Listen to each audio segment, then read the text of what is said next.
चलिए यूपी बांगे उत्तर में अब बात करते हैं चुनावी घमासान में जुबानी जंग की। दरअसल आज एक तरफ योगी आदित्यनाथ चुनावी मंच से हुंकार भर रहे थे तो दूसरी तरफ अखिलेश यादव भी मंच से सरकार पर हमला बोल रहे थे। सीएम ने कहा कि यूपी में माफियाओं की एक ही जगह जहन्नुम है जहां माफिया जान की भीख मांग रहे हैं। तो अखिलेश यादव ने हमला बोलते हुए कहा कि सरकार को कानून की कोई चिंता नहीं है।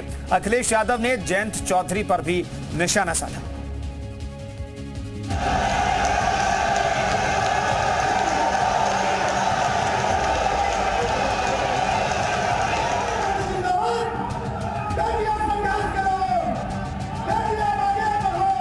ये बीजेपी की सरकार जो बोलती है वो करके दिखाती है। आज आप देखते होंगे माफिया या अपराधी या वो जेल में है या जहन्नुम में है। केंद्र में हमें अपनी पार्टी की सरकार बनाने का मौका मिलता है तो तब फिर हमारी पार्टी की बनी सरकार केंद्र में या अब तक की रही सभी विरोधी पार्टियों की सरकारों की तरह केवल हवाई व कागजी कार्य आदि नहीं करेगी। बहुत बहुत सभी का धन्यवाद। आप कि जिस गाड़ी में सपा का झंडा उस गाड़ी में बैठा गुंडा और सपाइयों का नारा खाली प्लाट, खाली मकान, खाली दुकान हमारा। कहूं कि श्री अखिलेश यादव के 3 यार मोहम्मद आजम खां, अतीक अहमद और मुख्तार लखनऊ से लेकर के कानपुर और आपके यहाँ पर ऐसी घटनाएं घटी जिस आंदोलन में आप लोग निकल पड़े और आप अपने लिए नहीं निकले थे। संविधान और देश जो आपको अधिकार देता है, जो आपको आजादी देता है, उसको ये खत्म करना चाहते हैं, आपको परेशानी में डालना चाहते हैं।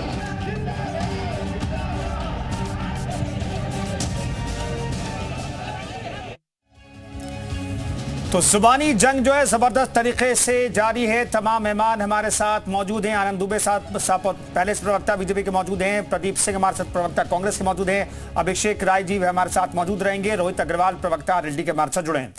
आनंद दुबे साहब, ये जहन्नुम में पहुंचाने की बात जो है बार बार होती है चुनावी सभाओं में। मुख्यमंत्री योगी आदित्यनाथ जो है वो अपराधियों को सख्त संदेश देते हैं और कहते हैं कि उन्हें उल्टा लटका करके नीचे से मिर्ची का छौंक भी लगा दिया जाता है। तो मैं जानना चाहता हूं कानून व्यवस्था की बातें इतनी क्यों हो रही है? देखिए, स्वाभाविक सी बात है, कानून व्यवस्था की बात इसलिए हो रही है क्योंकि उत्तर प्रदेश ने 2012 से 2017 के बीच जो दौर देखा, मैं खुद पूर्वांचल का रहने वाला हूं, अभिषेक राय जी आजमगढ़ के रहने वाले हैं, मैं इनका पड़ोसी हूं। अब ये कहेंगे नहीं सपा के प्रवक्ता, लेकिन इनके अपने जिले में क्या स्थिति थी D9 गैंग से लेकर हर समझिए कि हर ब्लॉक, हर तहसील स्तर पर गुंडे, लोगों का व्यापार करना, लोग अपनी गाड़ी लेकर शाम को निकलने में डरते थे कि कोई माफिया छीन लेगा। ऐसे ही तमाम अपराधी उत्तर प्रदेश में थे। 1 डिस्ट्रिक्ट 1 माफिया हमने शुरू किया, 1 डिस्ट्रिक्ट 1 प्रोडक्ट। तो 1 डिस्ट्रिक्ट 1 माफिया ने उत्तर प्रदेश को ऐसा रसातल पर पहुंचाया था कि उत्तर प्रदेश में कोई निवेशक आने को तैयार नहीं था। अखिलेश यादव जी को इन्वेस्टर समिट करने के लिए बाहर जाना पड़ा था। यूपी में कोई इन्वेस्टर आने को तैयार नहीं हो तो उनको बाहर जाके इन्वेस्टर समिट करनी पड़ी। ये स्थिति थी उत्तर प्रदेश। बिजली में बेहाल उत्तर प्रदेश, अपराध में बेहाल उत्तर प्रदेश, दंगों की चपेट में उत्तर प्रदेश। जहां डीएसपी का मर्डर हो जाता था प्रतापगढ़ में, डीएसपी जियाउल हक का, और उनकी हत्या में जो आरोपी रहा गुलशन यादव, उसको समाजवादी पार्टी ने 2022 में। इसी तरह जो मुजफ्फरनगर दंगे के आरोपी थे उनको मुख्यमंत्री आवास में बुला के उनका स्वागत किया गया। जितने भी आए दिन दंगा, आए दिन लूट, आए दिन हत्या, आए दिन डकैती, कहीं कोई अतीक अहमद, कहीं कोई मुख्तार अंसारी, कहीं कोई फलाना, कहीं कोई ढिमाका, लेकिन उत्तर प्रदेश की पुलिस ने ऐसे माफियाओं के खिलाफ कठोर कार्रवाई। ठीक है, इनको जेल भेजा है, इनके खिलाफ अभियोजन तेज किया है, कई मामलों में कुछ सजा हुई है, और जिन लोगों ने कानून को चुनौती देने की कोशिश की, जिन्होंने पुलिस पर गोली चलाने की कोशिश की, उनको पुलिस ने उनके उचित ठिकाने पे पहुंचा दिया है। इसीलिए हम बात कर रहे हैं कि हमने उत्तर प्रदेश में कानून व्यवस्था को बेहतर किया है, और इसीलिए आदरणीय माननीय मुख्यमंत्री जी हर मंच से इस बात की बात कर रहे हैं। ठीक है कि जहां के एक बहुत छोटी लाइन में, जहां सुमति तहां संपत्ति नाना, जहां कुमति तहां विपत निधाना। तो जहां सुमति होगी, जहां शक्ति होगी, वहीं सुख होगा, वहीं संपत्ति होगी। जहां कुमति होगी, जहां गुंडागर्दी होगी, जहां इस तरह की चीजें होंगी, वहां पर कभी भी शांति नहीं हो सकती, खुशहाली नहीं हो सकती। इसीलिए हम बार बार लॉ एंड ऑर्डर। ठीक है प्रदीप सिंह साहब, ये जानूम अपराधियों को जानूम पहुंचाने की बात कोई भी करे तो इसका सपोर्ट आप लोग करेंगे कि नहीं करेंगे? ठीक है, वो विरोधी दल के मुख्यमंत्री हैं, उत्तर प्रदेश के बड़े प्रदेश के मुख्यमंत्री हैं और अपराधियों को जन्नों पहुंचाने की बात कह रहे हैं और अपराधियों को उनके अंजाम तक पहुंचाने की बात कह रहे हैं, तो इसका सपोर्ट कांग्रेस करती है कि नहीं करती है? ये साफ और स्पष्ट है कि भारतीय जनता पार्टी को भारत के संविधान पर, भारत की न्यायपालिका पर कोई भरोसा नहीं है। आप ये कहिए, मुख्यमंत्री जी साफ और स्पष्ट कहते हैं कि अगर आप गुंडे हैं, अगर आप अपराधी हैं तो भारतीय जनता पार्टी में आ जाइए। अगर आप भारतीय जनता पार्टी के बाहर हैं तो निश्चित तौर पर आप जानबूझ में रहेंगे। अगर आप भारतीय जनता पार्टी में हैं तो आप ब्रजेश सिंह बन जाइए। भारतीय जनता पार्टी में है तो आप ब्रजभूषण शरण सिंह बन जाइए। भारतीय जनता पार्टी में है तो आप जो है जेल के अंदर रहकर अपना बर्थडे मनाते हुए वीडियो वायरल करिए। भारतीय जनता पार्टी में हो तो प्रदेश का मुखिया होने के नाते अपने ही ऊपर लगे आपराधिक मुकदमे को वापस लेने की सिफारिश कर दीजिए। प्रदेश के अगर आप भारतीय जनता पार्टी में है तो 1 दर्जन से ज्यादा अपराध होने के बाद भी आप उप मुख्यमंत्री बन जाइए। भारतीय जनता पार्टी के सरकार में पहली बार ऐसा हुआ है कि सदन के मुखिया ने सदन को बताया कि एक पाउडर बरामद हुआ है जिससे पूरी विधानसभा ब्लास्ट हो जाती। आज तक ना आरोपी पकड़ा गया है, ना विवेचना आगे बढ़ी है। तो ये है भारतीय जनता पार्टी की कानून व्यवस्था। महिला सुरक्षा पर जब ये बात करते हैं तो ये महिला सुरक्षा पर बात करते हैं तो ब्रजभूषण शरण सिंह के साथ खड़े होकर बात करते हैं, कुलदीप सेंगर के साथ खड़े होकर बात करते हैं, चिन्मयानंद के साथ खड़े होकर बात करते हैं। किसान सम्मान की जब ये बात करते हैं तो जब किसान अपने हक की बात कर रहा होता है और दिल्ली की तरफ कूच कर रहा होता है, उसके रास्ते में कांटे बिछा देते हैं। और इतना नहीं, उसको अराजक कहते हैं, आतंकवादी कहते हैं, देशद्रोही कहते हैं। और इससे भी जब मन नहीं बनता तो इनके प्रदीप साहब, ये उत्तर प्रदेश की कानून व्यवस्था कांग्रेस किस तौर पर देखती है? क्योंकि महिलाओं पर कई तरह की बातें कही जाती है। डिंपल यादव जी ने भी कल कहा, परसों कहा कि भाई महिलाएं सुरक्षित देश में तक नहीं है, लेकिन उत्तर प्रदेश की महिलाएं कहती हैं कि अब हम बहुत सुरक्षित महसूस करते हैं। अब ब्रजभूषण शरण सिंह जी के रहते हुए सुरक्षित जरूर महसूस करती हैं, कुलदीप सेंगर जी के साथ रहते हुए जरूर सुरक्षित महसूस करती हैं, चिन्मयानंद जी के रहते हुए जरूर सुरक्षित महसूस करती हैं, हाथरस की बेटियां सुरक्षित महसूस कर रही थी, भारत का गौरव बढ़ाने वाली बेटियां सुरक्षित महसूस कर रही थी। अब वो दर में न्याय मांगने की बात कर रही थी। आनंद साहब जवाब देना चाह रहे हैं, जल्दी से आनंद जी। कुलदीप सेंगर विधायक सांसद किन लोगों ने, विधायक किन लोगों ने बनाया ये बताने की जरूरत नहीं। कुलदीप सेंगर अगर जेल गए तो हमारी सरकार में गए, आप समाजवादी पार्टी और किसी और की सरकार में नहीं गए, एक विषय। दूसरा, ये कह रहे हैं महिला सुरक्षा में उत्तर प्रदेश महिलाओं के खिलाफ जो अपराध है उसमें सजा दिलाने में नंबर 1 है। 60% के रेशियो से हमने उत्तर प्रदेश को महिलाओं के खिलाफ जो अपराध किए उनको सजा दिलाई है। और ये जरा पढ़ लीजिए, ये आपके आनंद शर्मा ने कहा, ये उनकी टिप्पणी है कि महिला सुरक्षा के लिए उत्तर प्रदेश में सबसे बेहतर काम हुआ है, दूसरे राज्यों की सरकार भी सीखे। जो कांग्रेस बोल रही है ना, उन्हीं के बड़े नेता है आनंद शर्मा, और गृह मंत्रालय की पार्लियामेंट्री स्टैंडिंग कमेटी के मेंबर है और उनकी रिपोर्ट इसको पढ़ लीजिए अपने ही नेता पर। और इनकी सरकार हुई अभी राजस्थान में, बलात्कार में राजस्थान नंबर 1, महिला अपराध में राजस्थान देश में नंबर 1 है, जबकि उत्तर प्रदेश की आबादी के आधे से भी कम उसकी आबादी उसके बाद। तो ये क्या बात करेंगे? ये वो लोग हैं जो सिर्फ और सिर्फ सियासत करते हैं। और इन्होंने कहा अपराधियों की बात, अरे आपने तो जगदीश टाइटलर और सज्जन कुमार जैसे नरसंहार के आरोपियों को मंत्री बनाकर और बड़ा बड़ा नेता बना के चुनाव लड़ा के उत्तरित करने का काम किया। आप तो दंगाइयों को लेकर जो है वो सरकार में चलते हैं, आप क्या बात करेंगे? ठीक है प्रदीप जी, जल्दी से फिर डॉक्टर अभिषेक कुमार से जुड़ गए, जल्दी से। शहर में 100 राउंड गोलियां चलाने वाले इनके कैबिनेट मंत्री हैं, जेल हत्याकांड का आरोपी इनके कैबिनेट मंत्री हैं, इनके राज्य मंत्री हैं। और छोड़िए, मुख्यमंत्री महोदय खुद अपने ऊपर लगे आपराधिक मुकदमों की। ठीक है प्रदीप जी, मैं लौटता हूं। अभिषेक राय साहब, मैं जानना चाहता हूं कि भाई अपराधियों को जानूं पहुंचाने की बात अगर मुख्यमंत्री करते तो क्या समाजवादी पार्टी अपराधियों की, चूंकि अपराधियों के साथ आपकी पार्टी को जोड़ा जाता है, केशव प्रसाद मौर्य के भी बयान हमने सुना कि भाई 3 यार हैं अखिलेश यादव के, तीनों का नाम मैं नहीं लेना चाहता, लेकिन मैं जानना चाहता हूं कि अपराधियों को लेकर के क्या आप लोग भी सरकार के साथ खड़ा नहीं होना चाहते हैं कि हाँ अपराधियों को जहन्नुम पहुंचा दीजिए, अपराधियों को ठोकिए और उनके अंजाम तक पहुंचा दीजिए?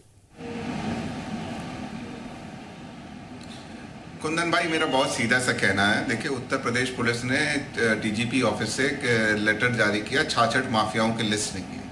उन 66 माफियाओं में से 66 के खिलाफ क्यों नहीं कार्रवाई की गई? और ये लिस्ट निकले हुए 1.5 साल हो गया करीब, और 1.5 साल में क्यों नहीं हुई है कार्रवाई? मैं ये पूछना चाहता हूँ। उसमें से एक दुर्दांत अपराधी को जमानत मिल जाती है। बनारस जैसी प्रतिष्ठित सीट जहाँ पे भारतीय जनता पार्टी के 8 विधायक हैं, माननीय प्रधानमंत्री जी सांसद हैं, वहाँ पे उसी की वाइफ जो है वो एमएलसी बन जाती है। तो आप बताइए ये किस तरह का आप वो चला रहे हो? अभी मैं बनारस की 2-3 घटनाएं और बताता हूँ आपको। अभी क्या होता है, एक हिंदू युवा वाहिनी का इनका वो रहता है कार्यकर्ता, वो अजय सिंह नाम है उसका। सारे दैनिक जागरण से लेके सारे लीडिंग इंडियन एक्सप्रेस से लेके सारे न्यूज़पेपर्स में वो प्रिंट हुआ है। उसको फेसबुक पे, ट्विटर्स पे, सब पे चल रहा है उसका वीडियो, किस तरह से उसने दरोगा के साथ मारपीट की। आनंद प्रकाश राय नाम है उस दरोगा का। और उसके बाद उसको एफआईआर की रिपोर्ट से निकाल दिया जाता क्योंकि वो एमएलसी, विधायक और हिंदू युवा वाहिनी के जो बड़े अधिकारी हैं उनको जानता है। इसके ऊपर ये जवाब नहीं दे पाएंगे, एकदम जवाब नहीं दे पाएंगे। मैं ये पूछ रहा हूँ 66 के खिलाफ क्यों नहीं कार्रवाई होती? 66 के खिलाफ कार्रवाई करो। अगर समाजवादी पार्टी आपका विरोध करे तो आप बताना। हम तो ये कह रहे हैं कि आप सिर्फ सिलेक्टेड कार्रवाई क्यों करते हो? जो भारतीय जनता पार्टी की नहीं, डॉक्टर अभिषेक, 66 अपराधियों और माफियाओं की लिस्ट समाजवादी पार्टी ने बनाई, ये मौजूदा सरकार ने बनाई?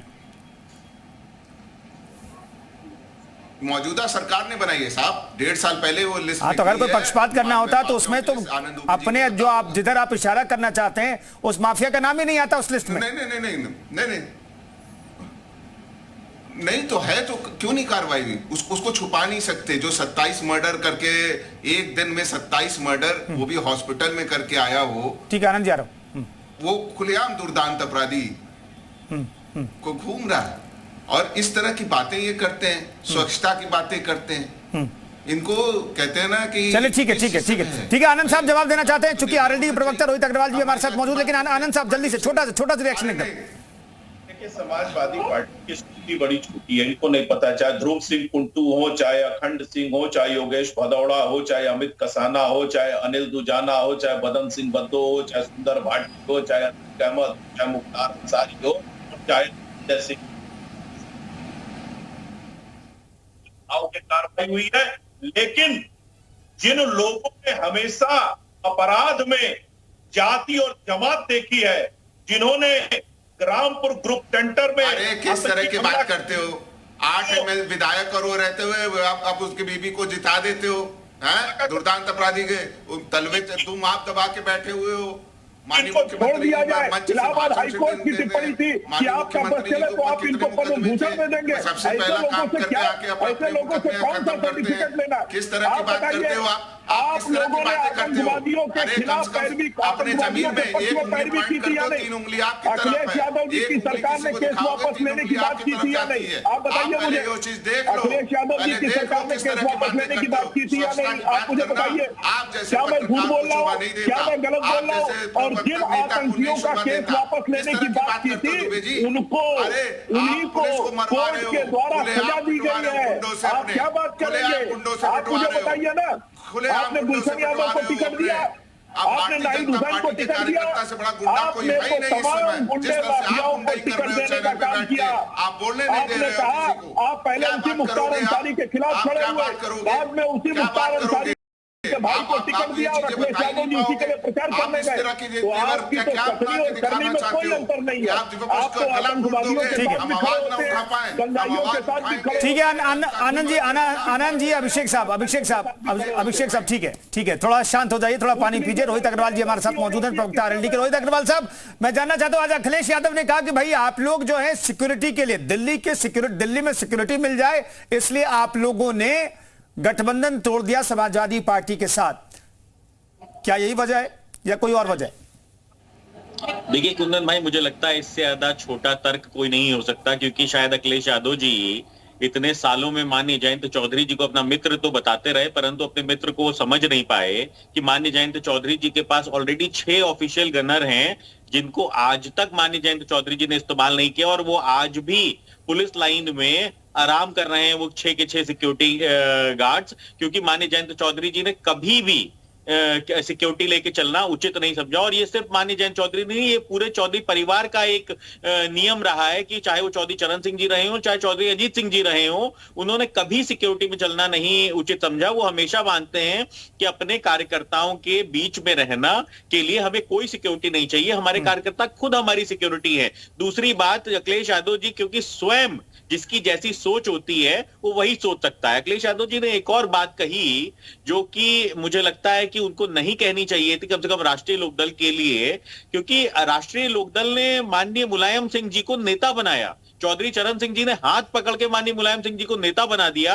अखिलेश यादव जी क्या हमें रुपया बनाएंगे?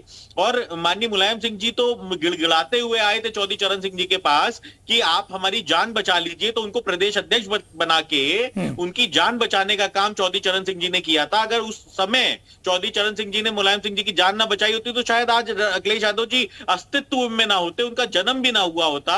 और वो उसके बाद अगर इस तरीके की टिप्पणी करते हैं कि वो हमें राजनीति सिखा रहे हैं राष्ट्रीय लोकदल को, तो मुझे लगता है इससे ज्यादा शर्मनाक बयान नहीं हो सकता। और कहीं ना कहीं राजनीति में भाषा शैली और सुचिता हमेशा आदमी को निभानी चाहिए। जिस तरीके से माननीय जयंत चौधरी जी निरंतर एक भी शब्द उन्होंने अखिलेश यादव जी के खिलाफ नहीं बोला, परंतु अखिलेश यादव जी निरंतर माननीय जयंत चौधरी जी पे हमला कर रहे हैं। ये दिखाता है कि समाजवादी पार्टी की फ्रस्ट्रेशन निकल रही है, और समाजवादी पार्टी की स्थिति ये हो चुकी है कि राष्ट्रीय लोकदल के गठबंधन से अलग होने के बाद वो पश्चिम उत्तर प्रदेश में प्रचार करने तक नहीं आ पा रहे हैं। आज स्थिति ये है कि चुनाव को कुल 3 दिन 4 दिन बचे हैं। नहीं, अब तो आ रहे हैं, कल से वो आ रहे हैं, कल से आने तो देख लीजिएगा। आप स्थिति देखिए ना, 3 दिन पहले आप जनता के बीच में आने की कोशिश कर रहे हो, तो इसका मतलब यही है कि आप पश्चिम उत्तर प्रदेश में प्रचार तक नहीं करना चाहते हो। आपका सूखड़ा साफ होने जा रहा है पश्चिम उत्तर प्रदेश से, तो आपकी बौखलाहट तो आना। अभिषेक साहब ठीक है, इसमें हमें ठीक है, अभिषेक जी को स्क्रीन पर रखिए और रोहित जी को स्क्रीन पर रखिए। मैं जानना चाहता हूं अभिषेक साहब, क्या ये आरएलडी से गठबंधन टूट गया, ये डर था इसलिए लेट से चुनाव प्रचार हुआ, और आरएलडी पर जयंत चौधरी पर अखिलेश यादव इतना हमलावर क्यों है? रोहित अग्रवाल ये पूछ रहे हैं। देखिए, हमलावर की बात नहीं है। जो भी हमारे विपक्ष में जो इंडिया गठबंधन का पार्ट नहीं है, हम उनके खिलाफ तो जो भी बोलना होगा वो कहते हैं भाषा की मर्यादा को रखते हुए बोलेंगे। और हमें अपने जनता को ये चीज़ बतानी है। हमने माननीय जयंत चौधरी जी को राज्यसभा भेजा, हमारे पास सीटें कितनी कम थी, उसके लिए ओम प्रकाश राजभर जी नाराज हुए और वो हमें छोड़ के चले गए। हमने जयंत चौधरी जी को राज्यसभा किसने भेजा? आप ही बता दो। आपको भी इस बात में कोई गुरेज है कि समाजवादियों ने नहीं भेजा? तो हमने जयंत चौधरी जी का हमेशा आदर किया है, उनका हमेशा सम्मान किया। जहाँ तक रोहित जी की भी आवाज जाने दीजिए, रोहित जी की भी आवाज जाने, कोई वो नहीं। जहाँ तक दूसरी चीज ये है कि मैं वो ये कहना चाहता हूँ, उत्तर प्रदेश से जो हवा उठाई थी वो समाजवादी पार्टी कहीं उसको पहले मेरी बात रोहित जी ठीक है रोहित साहब थोड़ा इंतजार कर लेते। आपकी आवाज गई, आपकी आवाज, चूंकि आप कुछ कहना चाह रहे थे, आपकी आवाज गई है। अभिषेक राय अपनी बात खत्म कर लेते हैं, फिर मैं आपके पास लौटता हूँ जल्दी से। अभिषेक जी। नहीं जी, मैं बहुत सीधी सी बात कह रहा हूँ कि हमने पीलीभीत में प्रचार किया, हमने निगना में प्रचार किया। हम पश्चिम उत्तर प्रदेश की जो भी सीटें हैं, पहले चरण में 8 सीटें हैं, हम 8 सीटों पे जा रहे हैं। मेरठ का प्रोग्राम लगा हुआ है, हर सीट पे प्रोग्राम लगा हुआ है। राष्ट्रीय अध्यक्ष जी हर सीट पे जा रहे हैं, तो इसमें किसी को क्या दिक्कत है? और एन चुनाव से पहले जाने की हमारी रणनीति है कि राष्ट्रीय अध्यक्ष जी एन जहाँ चुनाव होने वाला है फाइनल उसमें स्टेजेस में जाएंगे। बाकी हमारे कार्यकर्ता और हमारे जो भी नेता हैं, जो पार्टी के महासचिव हैं। डॉक्टर अभिषेक, आपको नहीं लगता कि आप फाइनल स्टेज पर ठीक है प्रचार करने जा रहे हैं? मेरे एक जनरल सा सवाल है, मैं ये जानना चाहता हूं भाई, प्रधानमंत्री आ रहे पश्चिम उत्तर प्रदेश में 2-2, 3-3 रैलियां कर रहे हैं, मुख्यमंत्री हर रोज 3 रैली कर रहे हैं। आज तो पीलीभीत तो फिर से गए, जहां पर प्रधानमंत्री की रैली हो चुकी है, वहां पर जरूरत शायद नहीं थी, लेकिन वहां पर फिर से मुख्यमंत्री गए। आप एक बार गए, आपके राष्ट्रीय अध्यक्ष एक बार जा रहे हैं, एक बार जाकर के एक बड़े लोकसभा क्षेत्र में एक जगह सभा कर रहे हैं। क्या ये आपको लगता है एनफ है बीजेपी जैसी पार्टी को हराने के लिए? और उसके साथ आरएलडी का गठबंधन हो गया तब? अभिषेक साहब, हमारा कैडर बहुत मजबूत है कुंदन भाई। हमारा कैडर चुनाव लड़ता है, राष्ट्रीय अध्यक्ष जी को लोग युवा पसंद करते हैं और जो सारी चीजें हमारा कैडर जो चुनाव को जिताने का काम करेगा। जनता सवाल पूछ रही है भारतीय जनता पार्टी से, उसका जवाब ये लोग दे नहीं पा रहे हैं। अभी हमारे भाई कह रहे थे कि ठीक है मैं डॉक्टर अभिषेक में आता हूँ, थोड़ा वक्त कम है, छोटा सवाल मैं लेता हूँ। आरएलडी के प्रवक्ता के पास, रोहित जी के पास जाऊं से पहले आनंद दुबे साहब, कैडर आप लोगों का कमजोर है क्या, इसलिए आप लोगों को बार-बार और मुख्यमंत्री बार-बार एक दिन में 3 सभाएं करना ये जरूरत पड़ रही है इस वजह से? डॉक्टर आनंद दुबे साहब ये बताइए, जिनका कैडर अगर मजबूत होगा तो उनके नेता शिवपाल यादव जाके जनता में ये कहेंगे क्या कि अगर वोट नहीं दिया तो हिसाब किताब होगा वोट के बाद? अगर कैडर मजबूत होता तो इस तरह की धमकी की जरूरत पड़ती? अगर कैडर मजबूत होता तो जो सहारनपुर से इंडी गठबंधन के उम्मीदवार हैं वो तो बताएंगे और मजबूत, वो ये थोड़े ना रिजल्ट बताएंगे, छोड़ेंगे नहीं मोदी हमको, छोड़ेंगे नहीं, यानी कि आप जनता को डरा रहे हो, आप जनता को धमका रहे हो। अगर कैडर मजबूत है और कैडर ने काम किया है तो आपको ये धमकी देने की जरूरत थोड़ा ना पड़ती। आपको इस तरह से आपको बता देंगे, जवाब जनता देगी। जनता चुनाव लड़ रही है, समाजवादी पार्टी नहीं, जनता चुनाव लड़ रही है, जनता आपको जवाब दे देगी। और कार्यकर्ता तो पहले से गायब हो चुके हैं, जो थोड़े बहुत बचे हैं वो इस 2024 के चुनाव के बाद आपको जनता जवाब दे देगी, आप चिंता ना करो। समाजवादी पार्टी के पास केवल हैंडल बचेगा, साइकिल का हैंडल, सारे पास गायब हो जाएंगे। गाजीपुर में ठीक है, कैडर की बात हो गई तो प्रदीप सिंह से मैं एक सवाल मैं ले लेता हूं। प्रदीप सिंह साहब, ठीक है, कैडर को मजबूत करने, कैडर को खड़ा करने की कवायद जो है कांग्रेस के तमाम नेता कर रहे हैं, लेकिन क्या चुनाव से पहले खड़ा हो पाया? छोटा जवाब प्रदीप जी, उसके बाद रोहित जी से मैं छोटा जवाब लूंगा। कैडर की बात नहीं है, इस समय हिंदुस्तान में भारतीय जनता पार्टी और एनडीए से सीधे जनता चुनाव लड़ रही है। इसलिए लड़ रही है कि आपने बेरोजगारी के मुद्दे पे झूठ बोला, आपने महंगाई के मुद्दे पे झूठ बोला, आपने महिला सुरक्षा पर झूठ बोला, और इतना ही नहीं, आपने सामाजिक, राजनीतिक, आर्थिक, संवैधानिक ताने बाने को तहस नहस कर दिया। आप प्रदीप जी, जनता चुनाव लड़ रही है, सोच करके घर में बैठे रहेंगे तो जनता चुनाव नहीं लड़ेगी। ये सोच करके घर में बैठे रहेंगे तो और कैडर नहीं बनाएंगे तो जीतेंगे नहीं चुनाव। रोहित अग्रवाल साहब, ये जो डॉक्टर अभिषेक ने कहा, मैं माफी चाहूंगा रोक रहा हूं, रोहित अग्रवाल साहब, डॉक्टर अभिषेक ने कहा कि भाई आपके राष्ट्रीय अध्यक्ष को राज्यसभा में भेजने का काम समाजवादी पार्टी ने किया, फिर भी आप लोगों ने दगा कर दिया। देखिए कुंदन जी, एक बात बिल्कुल साफ है कि समाजवादी पार्टी को लोकतंत्र के ऊपर भरोसा नहीं है, इसीलिए लोकतंत्र की दुहाई देते हैं। और एक बात समझनी पड़ेगी कि राष्ट्रीय लोकदल कहीं ना कहीं इनके साथ गठबंधन में था और हमारे 9 विधायक थे जिन्होंने 2 बार एमएलसी के लिए इनको वोट देने का काम किया। और माननीय जयंत चौधरी जी हमारे 9 विधायकों के दम पे राष्ट्रीय लोकदल के सिंबल पे राज्यसभा गए थे, ना कि समाजवादी पार्टी के दम पे गए थे। दूसरी बात यह है कि अगर हमारे 9 विधायकों में ताकत ना होती तो अभी राज्यसभा का जो चुनाव हुआ है उसमें समाजवादी पार्टी ने 3 कैंडिडेट उतारे थे और भारतीय जनता पार्टी का कैसे 8वां कैंडिडेट चला गया राज्यसभा। तो ये स्थिति बिल्कुल साफ बताती है कि राष्ट्रीय लोकदल के 9 विधायकों की ताकत थी कि जिससे माननीय जयंत चौधरी जी राज्यसभा गए थे, क्योंकि उसी 9 विधायकों के कारण समाजवादी पार्टी का अभी जो आलोक रंजन जी को ये राज्यसभा भेजना चाहते थे उनको नहीं भेज पाई। तो ये स्थिति बिल्कुल साफ है कि ये हमारे विधायकों के दम पे भारतीय जनता पार्टी ने एक और राज्यसभा का कैंडिडेट भेजने का काम किया जो कि समाजवादी पार्टी हमारे विधायकों के दम पे भेजना चाहती थी। तो इसलिए लोकतंत्र के अंदर इस तरीके की बात करना ये ओछी बातें होती हैं। ऐसे तो हम भी कह रहे हैं ना कि 47 आपके आए थे 2017 में और 2024 में 2022 में आपके 111 हो गए। तो राष्ट्रीय लोकदल की बदौलत ही तो हो गए ना। अखिलेश यादव जी खुद कह रहे थे कि कैंपेन के अभिषेक साहब कुछ कहना चाह रहे हैं, जल्दी से डॉक्टर अभिषेक। कैंपेनिंग सॉन्ग है उसको मैं रोहित भाई, मुझे कैलकुलेशंस का थोड़ा सा, कहते हैं ना, थोड़ा सा डॉक्टर हूं लेकिन फिर भी मैथ्स जानता हूं। मैं मैथ्स का आंकड़ा पूछ रहा हूं, एक राज्यसभा बनाने के लिए कितने विधायकों का वो चाहिए होता है, जरा ये आप मुझे बता दो। आपसे मैंने भी तो आपसे पूछा कि जब आप गठबंधन में होते हैं तो एक दूसरे का सहयोग तो आप करते हैं ना। नहीं, मैं आपसे पूछ रहा हूँ ना, आपने बोला 111 हमारे थे, आपने बोला 111 हमारे थे, 9 आपके थे, तो कितने विधायक चाहिए होते हैं? जब आप गठबंधन में होते हैं तो एक दूसरे के पूरक होते हैं। तो समाजवादी पार्टी हो सकता है कि हमें बाकी के 31 वोट वो कहां से पड़े? काम किया उसने, बाकी के 31 वोट समाजवादियों के ही पड़े ना, बाकी के समाजवादियों ने ही वोट दिया ना 31 वोट। इससे ज्यादा शर्मनाक, इससे ज्यादा छोटा, बाकी के 31 वोट तो समाजवादियों ने ही दिया। नहीं हो सकती, इससे ज्यादा दुखद बयान नहीं हो सकता ये समाजवादी पार्टी की। अरे छोटी मानसिकता नहीं। चले से एक बार फिर से बाहर निकलते हैं। आनंद दुबे साहब, क्या कानून व्यवस्था के मसले पर आप लोगों को वोट पड़ने जा रहा है? क्योंकि मुख्यमंत्री योगी आदित्यनाथ कानून व्यवस्था का जिक्र बार बार करते हैं और यहां तक कहते हैं भाई अपराधियों को तो अब उल्टा लटका दिया जाता है और नीचे से मिर्ची का छौंक लगा दिया जाता है। तो क्या कानून व्यवस्था के मसले पर फिर से मैं सवाल पूछ रहा हूं, क्या आपको लगता है कि आप महिलाएं भर भर के वोट देंगी? आपको लगता है कि व्यापारी भर भर के वोट देंगे? देखिए, शासन और अनुशासन, इन दो मुद्दों पर हमें 2017 में भी सहयोग समर्थन मिला उत्तर प्रदेश में, 2019 में भी मिला, 2022 में भी मिला और 2024 में भी मिलेगा। 80 की 80 सीट जीत के दिखाएंगे और अखिलेश यादव जी और राहुल गांधी जी खुद को ढूंढते रह जाएंगे। ऐसी स्थिति आएगी क्या डॉक्टर अभिषेक?